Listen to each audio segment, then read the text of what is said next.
听好了，你现在能活着，能刷手机，能点外卖，不是因为这个世界原本就这么完美，而是因为我们的地球在45亿年前被撞歪了。如果明天它把腰挺直了，1年之内，全球80亿人将有70亿无饭可吃。这不是科幻，是冷酷的物理学。很多人从小就觉得夏天热是因为地球离太阳近，冬天冷是因为离得远。这听起来像常识，对吧？但真实情况是，北半球过夏天的时候，地球恰恰处于离太阳最远的点。你被这个所谓的常识骗了整整10几年。真正决定我们生死存亡的，根本不是距离，而是那歪掉的23.5度。就是这微不足道的一歪，写好了你手机里的天气预报，决定了你昨晚吃的大米，甚至成了人类文明在这个宇宙里拿到的唯一一张生存许可证。别眨眼，今天这期视频我会带你推演地球站直后的致命7天，带你看清为什么你的命运早就死死锁在了这个角度里。我们直接开挂进入推演。要弄懂这个世界，我们先来破掉你大脑里的思维钢印。为什么说四季和距离无关？很简单，如果是因为距离，那北半球过夏天的时候，南半球凭什么在过冬天？同一个地球，它总不能前半截离太阳近，后半截离太阳远吧？那真正的幕后黑手是谁？是光线照射的角度。你现在可以想象一下，你手里拿着一把强光手电筒照着桌面，你垂直照下去，光斑很小，但是能量极度集中，皮肤贴上去会被烫伤。如果你把手电筒斜过来30度呢？光斑被拉长了，面积变大了，但是亮度被摊薄了，温度自然就降下来了。这就是地球的秘密。四季的本质不是太阳走远了，而是阳光打折了。因为地球自转轴歪了23.5度，当地球公转到特定位置时，北半球刚好抬头迎着太阳，阳光几乎是垂直砸在北回归线上。同样的能量没有被打折，于是夏天来了。而半年后，地球转到了另一边，北半球被迫偏过头去，阳光只能斜斜的蹭过来，同一束光被摊薄在几倍大的面积上，这就是冬天。四季不是因为地球离太阳远近，而是因为那23.5度的倾斜，让阳光在不同的季节给我们打了折。但真正关键的问题其实还没有出现。如果这个折扣突然没了，如果地球说老子不歪了，我要站直，情况会变成怎样？我们来看看太阳系里的其他兄弟。水星几乎0度，站得笔直；金星177度，等于完全倒过来转；天王星98度，直接躺平了滚。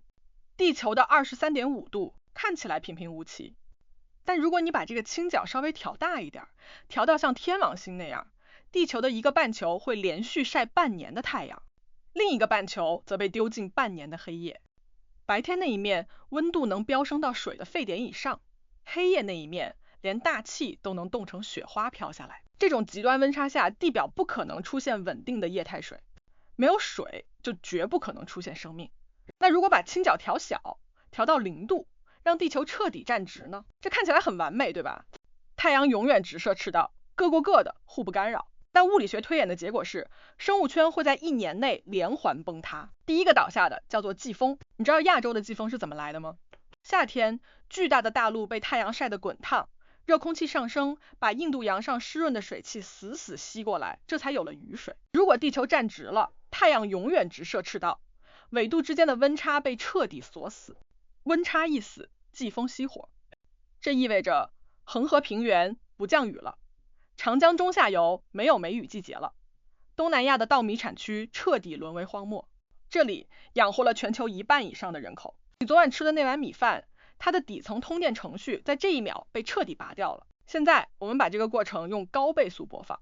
假设明天早上地球的自转轴突然归零，你早上醒来拉开窗帘，外面风和日丽，你觉得什么都没发生。但是全球顶级气象中心的超级计算机此时已经全部死机了，因为人类所有的气象预报模型都是基于季节变化的。倾角归零的那一秒，所有的公式全部报废，从此人类失去了预测气候的能力。赤道永远是暴晒的酷暑，两极永远是极寒的永夜，而我们熟悉的中纬度地区会永远卡在一个半死不活的永恒春秋里。听起来很美，对吧？永远是春天，但这才是最恐怖的。植物需要冬天的寒冷来休眠，需要春天的复苏来发芽，需要夏天的暴晒来灌浆。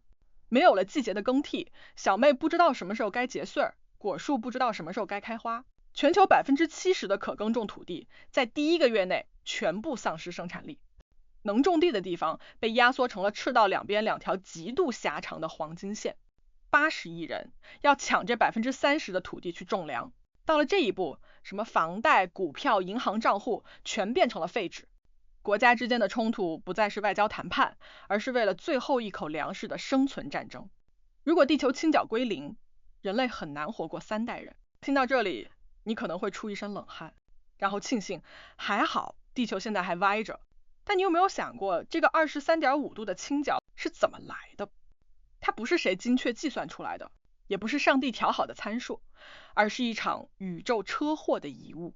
在45亿年前，有一颗像火星那么大的行星叫做忒伊亚，以每秒几十公里的速度迎面撞上了原始地球。那是一场足以毁灭行星的撞击，地壳被撕裂，岩浆化为海洋，无数的碎片被抛向太空。就是这恐怖的一撞，硬生生把地球给撞歪了23.5度，而那些被抛到太空中的碎片，在引力的作用下慢慢凝聚，变成了月球。你仔细想想，你今天能坐在这里刷视频、呼吸空气，在春天看满山的桃花，在夏天吃冰镇的西瓜，在秋天采金黄的落叶，在冬天吃热气腾腾的火锅，这一切美好的风景，它的本质居然是一场45亿年前宇宙车祸留下的后遗症。如果当年那颗行星撞击的角度偏了1度，地球可能直接就被撞碎了，或者完全躺平了。如果是那样，在这个冰冷的宇宙里，就永远不会有一个叫做人类的物种。宇宙从来没有对人类特意温柔，我们所经历的万物繁华，不过是这场宇宙车祸里最微小、最幸运的概率结晶。这时候，聪明的你可能会问，既然是撞歪的，那以后会不会变直，或者歪得更厉害？毕竟隔壁的火星，它的自转轴就像一个醉汉，每隔几十万年就会在0度到60度之间摆动，气候乱得一塌糊涂。那为什么地球能在23.5度这个数字上安安稳稳的待了这么多年？很多人以为月球挂在天上只是为了给诗人提供灵感，或者给地球当个夜灯，但真实情况是，月球是地球的引力刹车，是这个角度的守护神。月球那巨大的引力像一只无形的大手，死死地抓住了地球的自转轴，它充当了一个引力锚的角色。在月球的保护下，地球的倾角被死死限制在22度到24.5度之间，在这个极小的范围内，像一个温柔的摇篮，微微荡漾。如果没有月球，地球的角度会彻底失控。月球不是什么点缀夜空的浪漫道具，它是这颗星球上几十亿生命最硬核的保镖。好了，今天的内容我们用3句话来闭环。第一，四季的本质不是距离，而是23.5度带来的阳光打折率。第二，如果倾角消失，季风和农业会在1年内崩溃，文明不复存在。第三，这个角度来自45亿年前的一场宇宙车祸，而月亮一直在帮我们拉着刹车。我们每一个人其实都活在一个由无数个巧合拼凑出来的极其脆弱的奇迹里。那么今天，我想把这个问题留给屏幕前的你。如果有一天，科学界突然发出公告，地球的倾角因为未知的引力波动正在缓慢归零，而在你的有生之年，我们将迎来没有4季的那一天。此时此刻，你还会选择继续在办公室里还那30年的房贷吗？还是会立刻放下手里的一切，去看看这个世界上最后一次真正意义上的春天？把你的真实想法写在评论区，我想看看面对宇宙级别的终点，人类会做出怎样的选择。如果你不想错过这种看世界的新视角，点个订阅，我们下期见。